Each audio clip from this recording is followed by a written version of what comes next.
Hello everyone, আসসালামু আলাইকুম। আশা করি ভালো আছেন, সুস্থ আছেন। তো আজ আমাদের কলকাতার দ্বিতীয় দিন। তো এই রাস্তাটা কে চিনেন বলেন? যারা কলকাতা আসছেন তারা অবশ্যই এই রাস্তাটা চিনেন। আমি ৪ রাস্তার মোড় থেকে এই ভিডিওটা করছি। আর এখন কলকাতার সকাল ৯টা বাজে। এখন আমরা নাস্তা করতে বের হয়ে গিয়েছিলাম। তো নাস্তা করার পর আমরা অনেক দূরে চলে যাব ট্যাক্সি নিয়ে।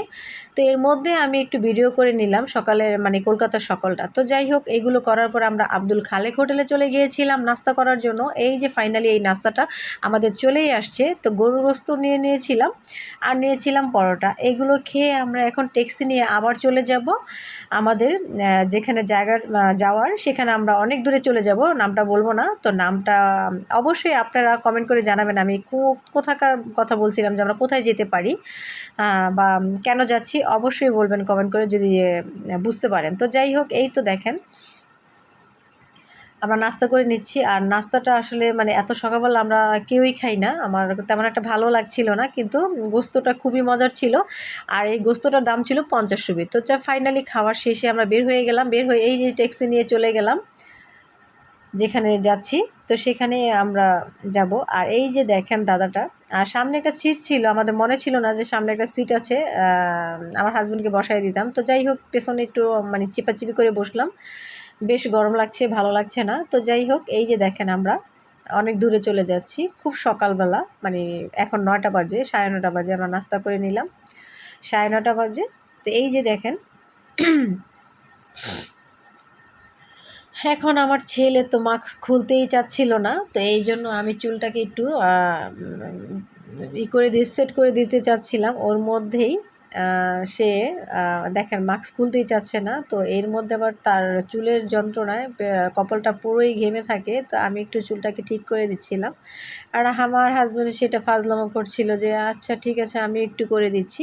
তো ছেলে ভীষণ লজ্জা পাচ্ছিল। তো যাই হোক, ফাইনালি আমরা যাচ্ছি। তো যাওয়ার পরে এই শোরুমটার মধ্যে আমরা ঢুকে পড়ি। তো এইখান থেকে আমি বেশ কয়েকটা 3 পিস এখান থেকে নিয়েছিলাম। এগুলো হচ্ছিল আমার বিক্রির জন্য। আমি আসলে বাসা থেকেই সেল দিই। এখান থেকেই নিয়েছিলাম বেশ কতগুলো 3 পিস। আর এদেরই এখানে 3টা দোকান আছে, শাড়ির দোকান, কুর্তির দোকান। তবে তাদের আরেকটা দোকান থেকে কুর্তির কালেকশনটা নিয়ে নিই, তো সেখানে আমি ভিডিও করি নাই। তো যাই হোক, আমি আসলে কলকাতার অনেক কিছু ভিডিও আমি করি নাই ইচ্ছা করে। তো যাই হোক, এই যে দেখেন যেগুলো একটু করার সেগুলো একটু করে দিচ্ছি। আমি কুর্তির কালেকশনটাও নিয়ে নিয়েছিলাম।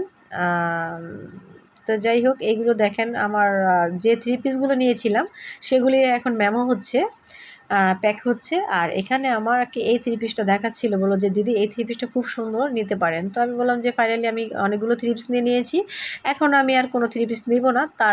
তারপরে আমি এই ভিডিওগুলো চারদিকে একটু দোকানটা বেশ বড়, আমি দোকানটাকে ঘুরে ঘুরে ভিডিও করছিলাম। আর এই দাদার সাথে তো আমার হাজব্যান্ডের ভালো জমে গেছে, কথা বলতেছিল। তো যাই হোক, আর এর মধ্যে আমার 3 পিসগুলো পেক হচ্ছিল। তো এইখান থেকে শেষ করার পর আমরা তাদের আরেকটা দোকানে চলে যাই কুর্তির জন্য।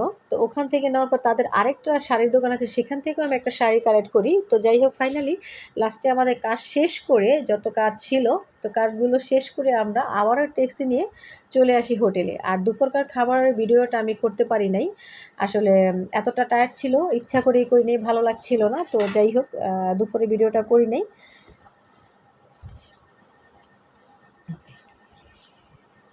এই তো বড় মেয়া বলছে হাই হাই হাই। তো যাই হোক, এইগুলো করার পরে আমরা চলে গেলাম হোটেলে। খুবই টায়ার্ড ছিলাম, এতটা মানে জার্নি ছিল, এতটা কষ্ট ছিল আজকে, কি বলবো, অনেক অনেক গরম ছিল তার মধ্যে, খুবই খারাপ লাগছিল।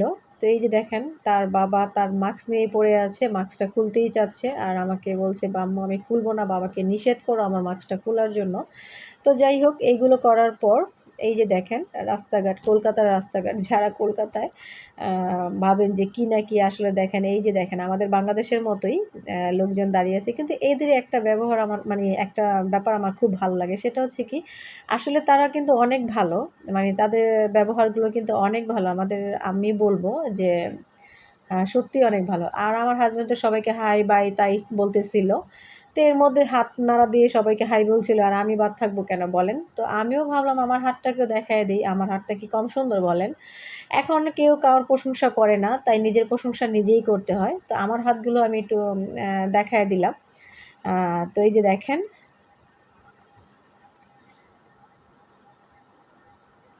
তো এগুলো শেষ করার পর এই যে দেখেন আরেকটা জিনিস, তাদের মেন রাস্তার মধ্যে আর কি, যে পাশে দিয়ে এই তরকারি কাঁচা বাজার বসে থাকে দিদিরা, ভাইয়ারা সবাই, দাদা দিদি সবাই বিক্রি করে।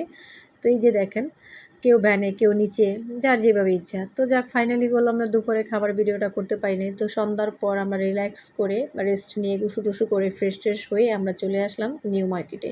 তো নিউ মার্কেট পুরাই ফাঁকা ছিল, তেমন কোনো ভিড় নাই। তো যাই হোক, এই ফলটা তো আমার হাজব্যান্ডের বরাবরই পছন্দ, সবাই জানেন যারা আমার ভিডিওটা দেখেন।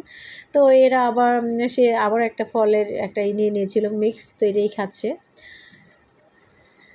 তো এগুলো খাওয়ার পর আমরা চলে যাচ্ছিলাম হোটেলে গিয়ে, হোটেল থেকে আমি আবারও বের হয়ে গিয়েছি ফ্রেশ ট্রেশ হয়ে, এখন একটা শপে ঢুকবো। তো শপে ঢুকার পর বাকিটা দেখাচ্ছি। আমরা আসলে, তা আমার পেছন থেকে ভিডিওটা করছিল আমার হাজব্যান্ড। আমি বললাম যে আমাকে করো না, বলো যে না তোমার সামনে দিয়ে তো ভিডিও করতে পারছি না, তো পেছন থেকে একটু উঠিয়ে নিয়েছিল। তো যাই হোক, উঠানোর পর এখন আমরা একটা শপে চলে আসলাম। তো এই শপ থেকে আমরা কিছু চকলেট বা মানে এগুলো আসলে যেগুলো এখান থেকে নিব সবই আমার মানে বাংলাদেশ থেকে বলেছিল নেওয়ার জন্য, তো সেগুলোই আর কি। তো যাই হোক, একটা আপু আমাকে অর্ডার দিয়েছিল এগুলো নেওয়ার জন্য। তো কোন আপুটা, এটা অবশ্যই আমার ভিডিওটা দেখলে বুঝতে পারবে আমি কার কথাটা বলছি। তো যাই হোক, এই যে দেখেন এখানে কত ধরনের আর কোল্ড ড্রিঙ্কস। তো এই যে দেখেন এখানে ঘুরে ঘুরে আমি দেখছিলাম আর ভিডিও করছিলাম। আসলে যার যেটা ইচ্ছা ছিল সবাই নিয়ে নিয়ে ট্রলিতে নিয়ে কাউন্টারে বিল দিচ্ছিল। তো আমার হাজব্যান্ডের এই ব্যাপারটা দেখে আমার খুব হাসি পাচ্ছিল। সে বারবার কেন যে ট্যাঙের প্যাকেটগুলো হাতে নিচ্ছিল আমি বুঝতে পারছি না। সে নিচ্ছিল আর এখানে ঝুড়ির মধ্যে রাখছিল। তো যাই হোক, ফাইনালি সে সিরিয়ালে দাঁড়িয়ে আছে টাকাটা পেড করার জন্য। তো যাই হোক, এই যে এইগুলো ছিল আমাদের। তো এইগুলো এখন এই যে স্ক্যান করছে। তো এইগুলো করা শেষ হলেই আমরা বের হয়ে যাব এখান থেকে।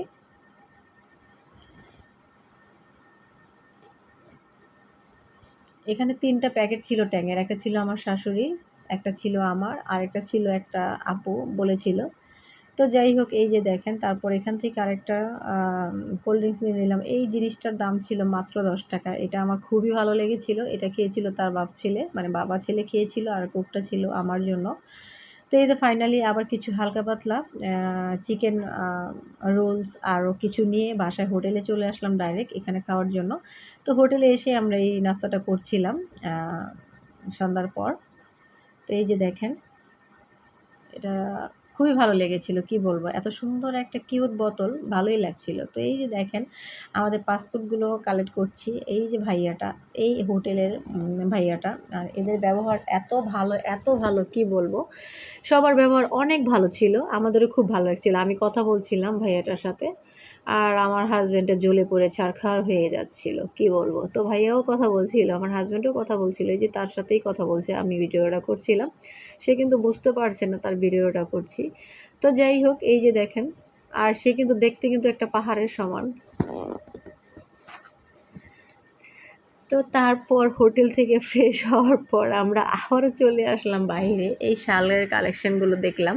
এটা কাশ্মীরি শাল, এগুলো একটু দামের মধ্যে শালগুলো, কিন্তু কালারগুলো আর শালগুলো কাপড়গুলো বেশ খুব ভালো ছিল। আর এটা ছিল চাদরের কালেকশন। এই চাদরেরগুলো কিন্তু অনেক দামি কাপড়, মানে এটা অনেক দামি, মানে এখানে ৩,০০০ ৩,৫০০ টাকা শুধু ইন্ডিয়ান রুপি। এই চাদরগুলো এটা মনে হয় ৩,০০০ টাকা হবে, হ্যাঁ সম্ভবত, আমি রেটটা দেখেছিলাম। তো যাই হোক, এই যে দেখেন চাদরগুলো কিন্তু বেশ সুন্দর, হ্যাঁ এই যে রেটে লেখা আছে এখানে ৩,০০০ রুপি লেখা। তো যাই হোক, চাদরগুলো অনেক ভালো লেগেছিল, খুবই সুন্দর সুন্দর কাশ্মীরি শাল, খুব সুন্দর লাগছিল। তো ভাবছিলাম একটা চাদর আমি নিয়ে আসব, কিন্তু এত দামের জন্য আমি আর আগাইতেই পারি নাই। তো যাই হোক, শালটা পরবর্তীতে দেখা যাবে। এই যে দেখেন, তারা বড় মেয়ে ছোট মেয়ে দাঁড়ায় আছে। তো দাঁড়ানোর পর আমরা রাতের খাবারটা খেতে চলে গেলাম আব্দুল খালেক হোটেলে। আমরা এই হোটেলেই খেয়েছি। আমার আসলে এই হোটেল ছাড়া অন্য কোনো হোটেলে খাবার যে ভালো লাগে না তা না, ভালো লাগে, বাট আমার এখানকার প্লেসগুলো না খুব ভালো লাগে। তো এই যে হোটেলে চলে আসছি। হোটেলে চলে আসার পর অনেক ভিড় ছিল। তো এই যে দেখেন আলু, গরুর গোশত আলু নিয়েছিল। আমার ছেলে খাবে গরুর গোশত আলু, তার বাবাও খাবে। তো যাই হোক, এখানে খাবার শেষ করার পর আমরা চা খেতে চলে গেলাম। তো এই যে চা এখানে চলে আসছি। তো এই যে চাটা কিন্তু আসলে বেশ মজা, খুবই ভালো লেগেছিল চাটা। এটা এর আগের বারও আমরা খেয়েছিলাম। তো এবারও এই যে দেখেন, এই যে চাটা আমি অন টাইম গ্লাসের মধ্যে নিয়ে নিয়েছিলাম। আর এর মধ্যে আমার ছেলে একটু ভিডিও করছিল। আমার ছেলে চা খাচ্ছে না, তার মায়ের হাতের চা ছাড়া সে খায় না কোথাও। তো যাই হোক, এই যে আমি আর আমার হাজব্যান্ডই খেতে বসেছিলাম চাটা। আর চাটা খুবই ভালো লেগেছিলো। আর আমার হাজব্যান্ড বলতে চাটা আমার খুবই মজা লাগে। আমি ভাবলাম যে তাহলে আমার এখান থেকে না, বলছেন না না না, এত চা খেলে আমার পেটের সমস্যা হবে। তো যাই হোক, এই যে খাওয়ার পর আমরা এখন রিক্সা নিয়ে হোটেলে চলে যাচ্ছি। তো আজকের ভিডিওটা এখানেই বিদায় নিচ্ছি। তো কেমন লেগেছে বলবেন। আল্লাহ হাফেজ।